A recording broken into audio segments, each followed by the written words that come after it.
Okay, who is ready for a vlog out in the field? I am.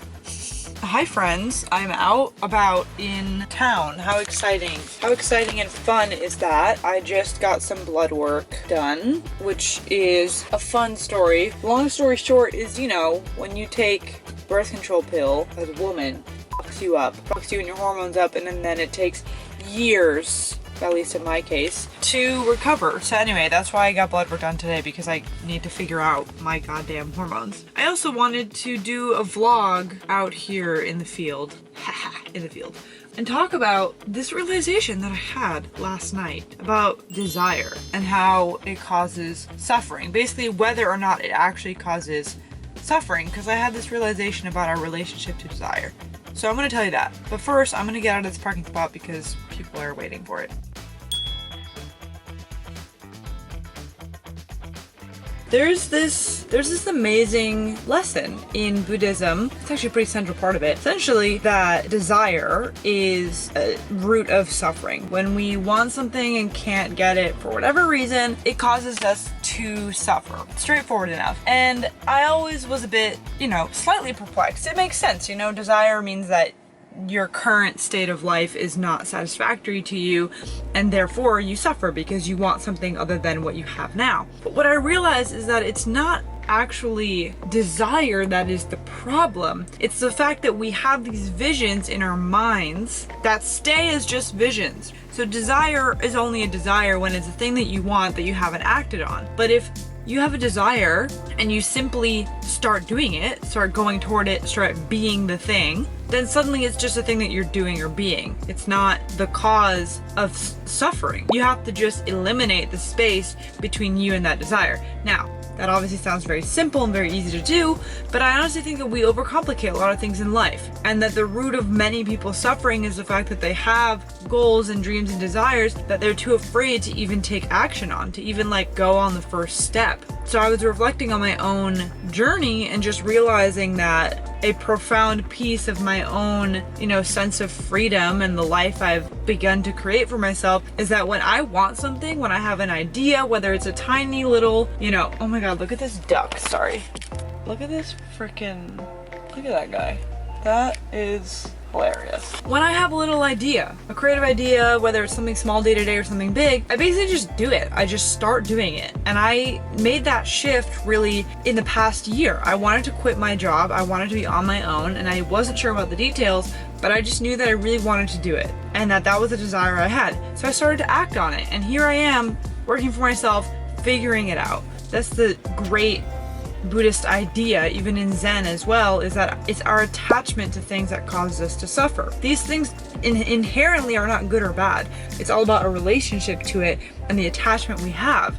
And so for desire, you won't suffer if you simply eliminate that space between you and the thing that you want. It really can be that simple. That's the realization that Buddhism has to offer us, is that you understand the self, you understand desire and suffering when you realize that it's our attachment and the stories and the entire world that we build up around the things that we want. Basically, our inability to take action, our fear of what might happen if we do take action, is the suffering. The desire is fine, the desire is neutral. The feeling of wanting something else than what is in your current reality is a part of life. It's a part of being a human being in this existence. I hope you guys are enjoying coming along my day with me. I'm back home now. I stopped at the land really quick to check out the house progress, so that's exciting. So anyway, I'm home and I'm gonna continue this vlog inside and take you along my day as I explain this situation about desire. So we are back home. Got some good old stocked up on some groceries.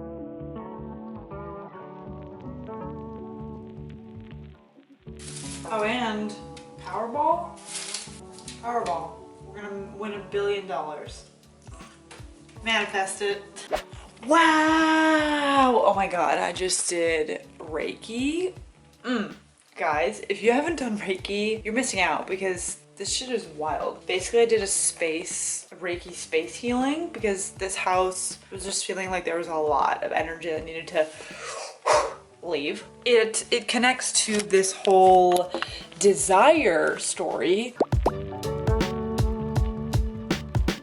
because our guts are very powerful at telling us when we need to go for something, when we need to look into something. And I saw my friend post that she was doing Reiki space healing, and I was like, you know, this space has been feeling kind of like stagnant energy, and I wanna, you know, I'm creative here, I shoot videos, I write, like I do a lot from this house, and I want to clear the energy. And I was like, I'm gonna do it. Investment done, no brainer. And when you live life from that place, it's not to say that it's like impulsive, because once you've tuned your instrument to be able to listen to your intuition, then when you start taking action from that place, it's like seriously magical. Like things just feel so effortless and aligned. And you know, she really helped me rethink the space and gave me suggestions. And it's like, first of all, energy, that shit is next level. And second of all, just playing from that space of being like, if I sense something and I trust it and I believe it and I think it's gonna help me, then I'm gonna do it, right? And then the worst thing that can happen is you just learn a lesson. But most of the time when we act from our gut, like we win, you know, you just start to live an aligned life. And so with desire, it's the same thing. Like again, my friend Danielle Hatton, who is the women's coach focusing on desire, she'll do these days where she just will do, you know, you just follow your desires. She wakes up and she's like, okay, I want to have this breakfast, boom, I'm gonna have that for breakfast. Okay, I want to go out into town and sit and read at a coffee shop, I'm gonna go do that. And she like learns through that, you know, A, what's a true desire, B, what's like an impulse random thing, and also how to listen to yourself better. Like, are you acting from a place of fear? Are you acting from a place of expansion? So all to say that desire is something to pay attention to, because it tells us a lot about how we currently feel in our situation. If we want to feel loved and supported, then how can we love and support ourselves first? And so how can we eliminate that space? It's all about that fake kind of invisible space between you and the thing. So instead of letting it stay there and torment you in your dreams, instead saying, I desire this, how can I do it, embody it, feel it right now, and then start to live my life from that place. So let's bring you along this project, because this is what I'm gonna do. I'm gonna make this into a little creative nook. I'm gonna put a chair here. Eventually I'm gonna put some plants. I'm gonna move the desk over, organize the desk. I think I'm gonna buy a desk organizer because fuck it, like I need to have a good workspace. And then that's just a laundry basket that I'm gonna deal with the laundry in it. Here, I'm gonna go through the clothes and get rid of clothing that I just don't like. If it's not aligned, I'm not gonna wear it. So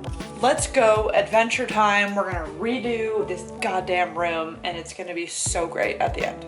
We're making progress. Look at this, starting to have a really solid looking work nook. My Reiki healer, shout out Liv Rhodes, she recommended to create a little space by this window for me to sit, read, channel, meditate, whatever, and move the desk over. And then I need to bring more plants in, but I did find this fake plant looking thing. So anyway, it's looking good. I feel like I can really see myself here.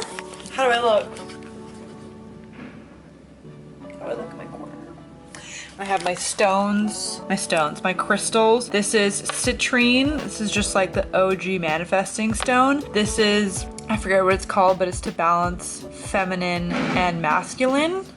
And this is protection stone. And these are two rocks that I found in Costa Rica, and I was on a bit of mushrooms and I thought that they were I was literally like, this is the greatest thing I've ever seen. So I brought it with me all the way back home, and now they are here in Texas. And I have my tarot deck. Guys, it's coming together. It's coming together, okay? I just needed like an organizer or something. Woo! Now, I gotta deal with this. Oh my God. Okay. Yeah, this is also because I've mentioned before, there's no closet. Like this is, so we're gonna make do, okay? I'm gonna go through this clothes. I'm gonna get rid of stuff that does not align with my highest self. Okay? And we're gonna donate it, so.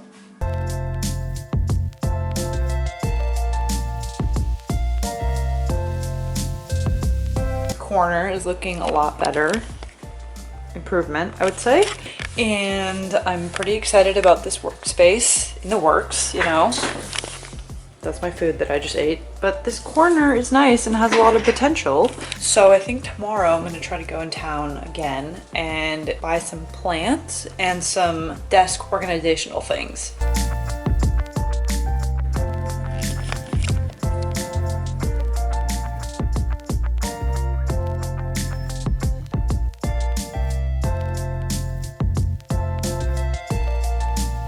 All right.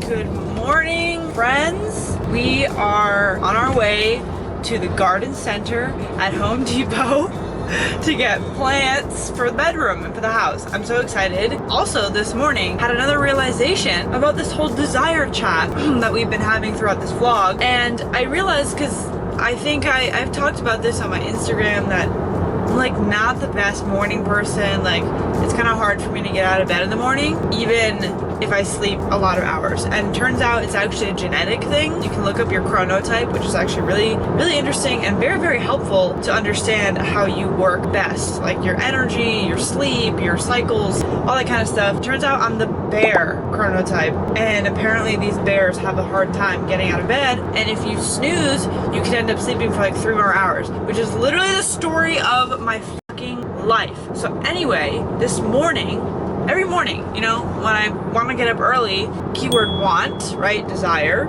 I'm like, oh my god, it'd be so nice to like go outside and be in the sun, you know, the morning sun, and have my tea outside. And this morning I was like, oh my god, duh, the reason that you're like suffering and making a whole thing out of this is because you have this desire, but you're keeping it in your mind instead of just going and acting on it. Like, just get the fuck out of bed and go. And obviously, easier said than done. You know, I had to muster up a bit of energy to like out of bed, but I did it, and I went outside and I put my face in the morning sun and I had my tea outside, and I was like, fuck yeah. So just yet again, another lesson in desire and pinpointing how in your life those little desires show up and they cause like tiny little fractions of suffering that are totally unnecessary. We can just get rid of them by limiting the space. Just go outside, push yourself, do it, give yourself a 3, 2, 1, and send it. So anyway, I thought that was cool.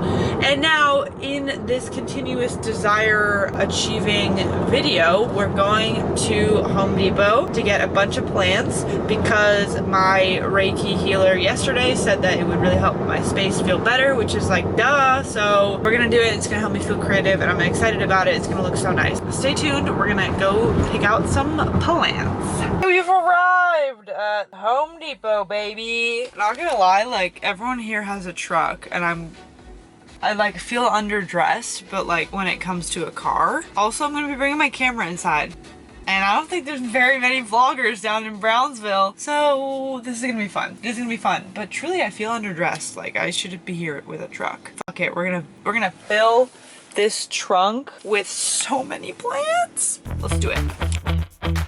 I did it. I found the jackpot.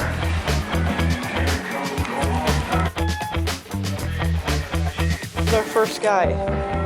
He requires medium light. Excited! What else? There's a lot, and they've actually sectioned it out into house plants. Oh, these are nice.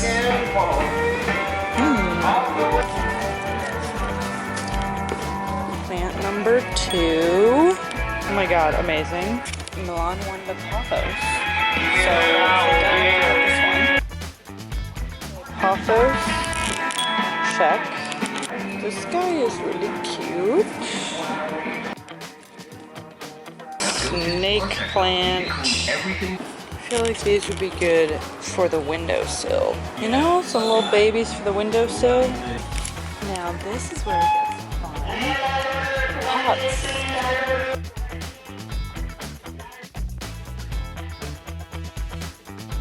Mission success. Let's frickin' go, baby. This is the scariest part because this is how you get spiders in your car. We shall survive. Look at that. Vine plant. Got our cute pots. And this little guy. We did it. Okay, here we go, baby. The car, the trunk is full of plants. I didn't go like that hard. I bought like a good amount, but not like a crazy amount, because you gotta start slow. I didn't want to like overwhelm the house. Pretty pumped about it. And now I'm gonna go find some desk organization stuff. Also, an update, since we are taking note of our desires today and how we act on them. In Home Depot, the classic thing when you're out in public is to be kind of nervous and timid about, you know, vlogging. Having a camera out can be kind of intimidating, but you know what? I fucking did it because A, you know, I'm here to tell you guys the story, and B, because life is too short to be freaked out by all these Texans in trucks. And honestly, people here are so nice. They're so nice. Can we look at this for a second? I'm literally surrounded by trucks. The desire came up that I wanted to vlog in Home Depot as part of this video, and I freaking did it. So this is just the beginning, baby. Now let's go get stuff for my desk. I've arrived at a store called Tuesday Morning, which literally looks so cute and such a good spot for like unique little finds. So let's see what we find. 1000% I've hit the jackpot.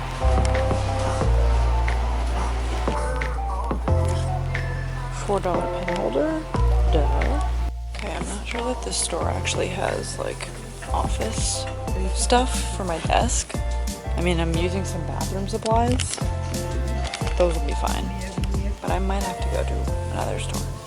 Okay, I did find office stuff, but it's all kind of, it's a little tacky. I don't know about that. Okay, another problem is arising, and it is that I really have to pee. But I did find office stuff. Checked on the plants. Plants are in good shape. That store didn't have like everything. Honestly, it was good. Honestly, you know what? It was good. It was good. You know what? They had the perfect amount of stuff because I didn't want to overdo it, and they had good stuff. So anyways, guys, I got the stuff for the office. I also got poopery because when you share a bathroom with your boyfriend, that shit has to be handled, literally. So we're good. I'm gonna go home. I'm freaking starving and I need to eat and I have to go to the bathroom. Got plants, I have desk organizational items, and I think we're off to a good start. So let's go home and make it work. Yeah! God damn it, I heard something fall in the trunk. Oh, I think we have a plant down. Damn it. Yeah, that's okay. Just pray for that. Okay, yesterday I was trying to show the land and the house that's being built, but the camera died. Here we go. We're in the neighborhood. This is the street. Approaching the land, and there might be people like working right now. Yes, we've got workers. Let's go. Exciting. What we're gonna turn in here, we're gonna see what's happening. Oh, it's really muddy, but we're just gotta check in. Here we go, here we go, here we go. This guy's like, who the fuck is that? It's the owner, bitch. I don't know what's happening, but that's how it's looking so far. You can set my house on fire, baby.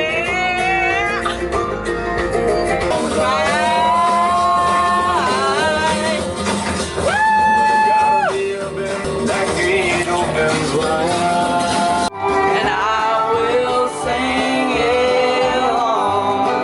Honey, tell me how your love runs true in my ear. Yeah. All right. Made it home. Mission success. That was honestly quite the adventure, but we are back with plants and with things to spruce up the place. It's coming together. It's coming together. So I'm just making some toast. Gonna munch that and then get on with my day. I also have so much work to do. So.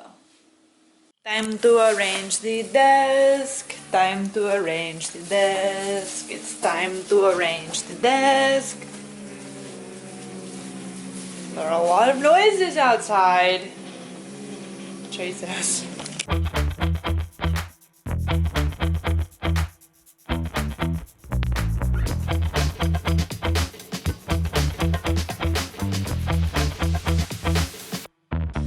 That looks a bit better.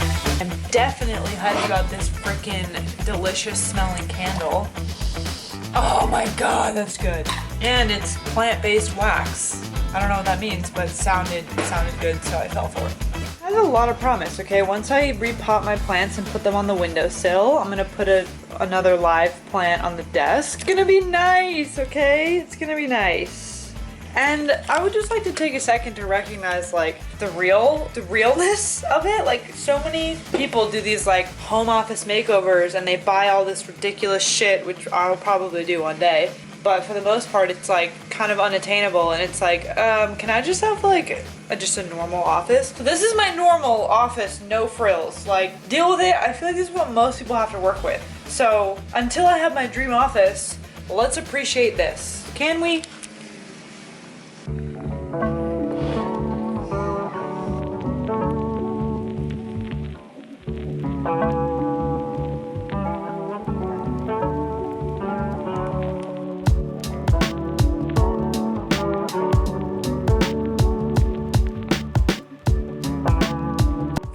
So it is evening and oh my gosh, I'm just feeling really good about my space and I feel like I really learned a valuable life lesson about desire and this whole just predicament that we find ourselves in when we have goals or aspirations or whatever and we like feel so sticky about it, and just the mini kind of microcosm of trying to just follow the desire when it comes up, act on it, go get the plants, go do the thing, redo my room, blah, blah, blah. And just doing it like was so easy, and it just shows you that all of that suffering we create is so much up here.